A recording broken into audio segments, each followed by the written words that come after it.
Hey guys, this upcoming June 1st, which is right around the corner, Frank and I are going to be at the Western Colorado Economic Summit, where we're going to be talking about changes in the mortgage industry and how it affects housing and the economy. We got a bunch of great speakers at this thing. You do not want to miss it. Click this banner right over there.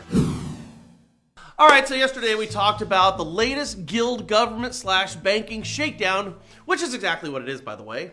A shakedown. Mortgage companies being coerced into settlements they strongly disagree with, to the likes of which we have never seen in this country. Billions upon billions of dollars stolen from lenders over nearly a decade, all on false pretense. We've been talking about this for years, and unfortunately, probably going to keep on talking about it in the future, to no avail. Now, you may think to yourself, we're just being alarmists, being, over the top, because that's what we do. Well, I'm here to tell you, we're not being alarmists here. This is happening, and it's happening right before your eyes, and the ones who ultimately pay the price are the very people the government claims to want to protect, the underserved communities. Because when you continually and shamelessly sue the companies that serve those communities, they quit serving those communities, as we've already heard from a number of the nation's largest FHA lenders. It's just not worth it. To further prove our point that the government is not necessarily acting in the best interest of housing, all you have to do is check out an article in the New York Times titled Fannie and Freddie and the Secrets of a Bailout with No Exit. Now, we've been talking about this also for years, but right now, we're going to give you the cliff notes. And I'll tell you right now, you're not going to believe this. Recently unreleased documents that were produced as part of a lawsuit filed against the government highlight how intimately the White House was involved in the Treasury's decision in August of 2012 to keep all the company's profits for the government, to effectively keep Fannie and Freddie as wards of the state. Of the 2008 Fannie and Freddie bailout, in the year 2012, the government changed the terms of the deal with Fannie and Freddie to where Jim Parrott, a top White House official, said in an email that it was structured to ensure that the companies, Fannie and Freddie, couldn't repay their debt and escape, as it were.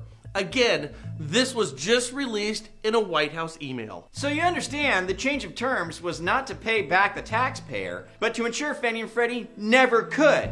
And it was disclosed secretly in a White House email. Further, these recently unreleased documents also show that at the same time in 2012, in Treasury emails, that the GSEs were about to enter the golden years of profitability. Are you following this?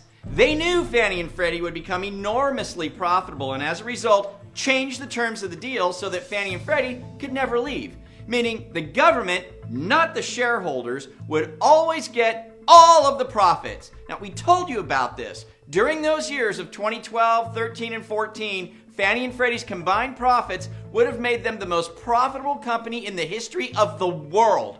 So profitable that they paid back $50 billion over the $187 billion bailout, all without paying down their debt to the Treasury at all because of the change of the terms. Now, why is this bad outside of the total obvious?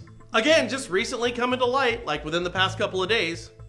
The law that set up the FHFA, the conservator of Fannie and Freddie, required officials to ensure that the companies were operated in a safe and sound manner with an adequate capital cushion, and that the terms of conservatorship were to stabilize the GSEs and return the companies back to the shareholders when they were able to stand on their own again. Yet, preventing the companies from using their profits to rebuild a strong capital position was the explicit goal of the Obama administration, the newly unsealed materials show.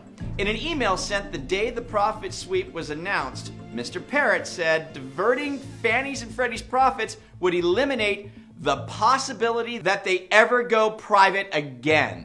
A seeming violation of congressional law. So if you're to believe these recently unsealed documents, which include emails from the White House and the Treasury, they knew the companies were returning to profitability. They changed the terms so that the Treasury would not only keep all the profits, but effectively snubbing out the investors, keeping Fannie and Freddie from paying down their bailout, keeping them undercapitalized and under complete government control.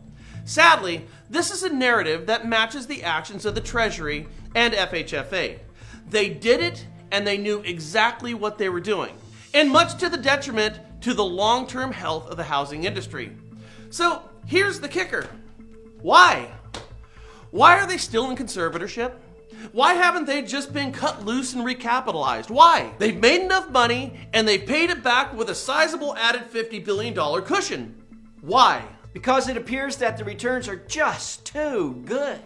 And if you can disguise it as protecting the taxpayers, then those profits can be taken with complete impunity. Frankly, after the release of these documents, it makes me wonder about GSE reform at all. Are we waiting for reforming the two most profitable companies in the world over the past few years? Or are we trying to figure out a way to formalize profit sweeps to the advantage of the government and at the cost of Fannie and Freddie investors and stockholders? Does make you wonder now, doesn't it? It's kind of a big deal story. It really is, yeah. I mean, the thing is, all this stuff really flies under the radar of what's going on, but I mean, it seems to me you can make an article that some of this is criminal. Yeah, Congress sets up laws setting the terms of conservatorship with FHFA.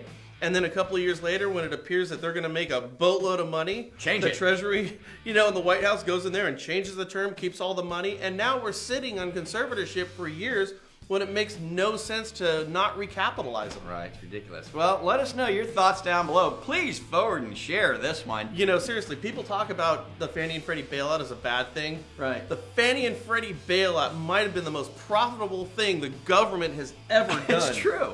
It's absolutely true. Let us know your thoughts. Subscribe for your upper right-hand corner. Catch you later here at the National Real Estate Post. And everybody likes a gravy train. Just keep it coming. Everyone wants a gravy train. I want a gravy train. I want one. Bye.